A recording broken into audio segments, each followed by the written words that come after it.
നമ്മളിവിടെ എടത്തൊടി തലച്ചിലോങ്കാവിൽ കുമ്പത്തിൽ വരുന്ന ശിവരാത്രി നാളിൽ ആണ് നമുക്ക് ഇവിടെ ഈ ക്ഷേത്രത്തിലെ ഉത്സവം, ഈ കാവിൻ്റെ ഉത്സവം നടത്തുന്നത് ശിവരാത്രി നാളിലാണ്. തറവാട്ട് കാരണവരുടെ നേതൃത്വത്തിൽ നമ്മൾ എല്ലാവരും, കുട്ടികളും സ്ത്രീകളും എല്ലാവരും കൂടിയിട്ട്, കാരണന്മാരും എല്ലാവരും കൂടി കൂടിയിട്ടാണ് ഇവിടുത്തെ ഉത്സവം നമ്മൾ ഭംഗിയാക്കി നടത്തുന്നത്.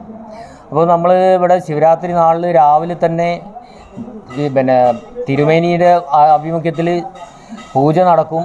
അതിൽ ഗണപതി ഹോമമാണ് ആദ്യം നടത്തൽ. പിന്നെ തലച്ചിലോങ്കാവിൽ തലച്ചിലോൻ്റെ പൂജയും അതുപോലെ ദേവിയുടെ പൂജയും തുടങ്ങിയതിന് ശേഷമാണ് നമ്മൾ ഉത്സവത്തിലേക്ക് കടക്കുന്നത്.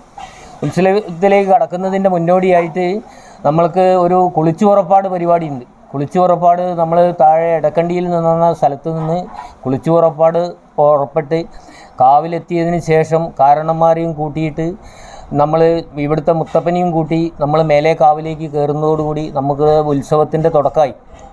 ഈ ഉത്സവത്തിൻ്റെ തുടക്കം എന്ന് പറഞ്ഞാൽ ഉത്സവം തുടങ്ങി നമ്മൾ വില്ലുകളെ കെട്ടലും പിന്നെ നമ്മൾ ചെണ്ട കൊട്ടി കാവുണർത്തലും പരിപാടി കഴിഞ്ഞാൽ നമ്മൾ ഏകദേശം ഒരു വൈകുന്നേരം 4 മണിയോടുകൂടി മേലെ കാവിലെ വെള്ളാട്ടിൻ്റെ തുടക്കമായി. വെള്ളാട്ട് തുടങ്ങിക്കഴിഞ്ഞാൽ നമ്മൾ വെള്ളാട്ട്, പിന്നെ താഴെ കാവിൽ വെള്ളാട്ട്, പിന്നെ മേലെ കാവിൽ തറയും കഴിഞ്ഞാൽ മേലെ കാവിലേക്ക് നമ്മൾ പിന്നെ കയറുന്നത് പിറ്റേ ദിവസം രാവിലെയാണ്. അതുവരെ പിന്നെ താഴെ കാവിലുള്ള മലങ്കാരി തറ, അതുപോലെ ഭഗവതി തറ,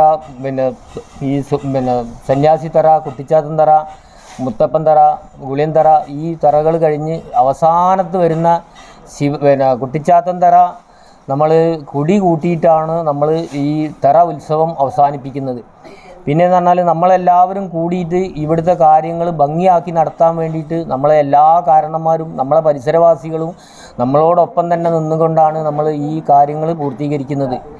ഇതിൻ്റെ കൂടെ നമ്മൾ ഈ പരിപാടിയിലേക്ക് നമ്മളെ ഈ ക്ഷണം സ്വീകരിച്ചുകൊണ്ട് നമ്മളെ പരിപാടിയിലേക്ക് എല്ലാവരും സന്തോഷത്തോടു കൂടി പങ്കാളിയാവണമെന്നും കൂടിയാണ് നമുക്ക് ഇതിൽ പറയാനുള്ളത്.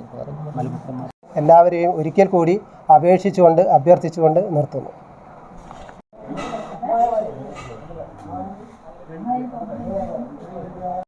ഇതൊക്കെ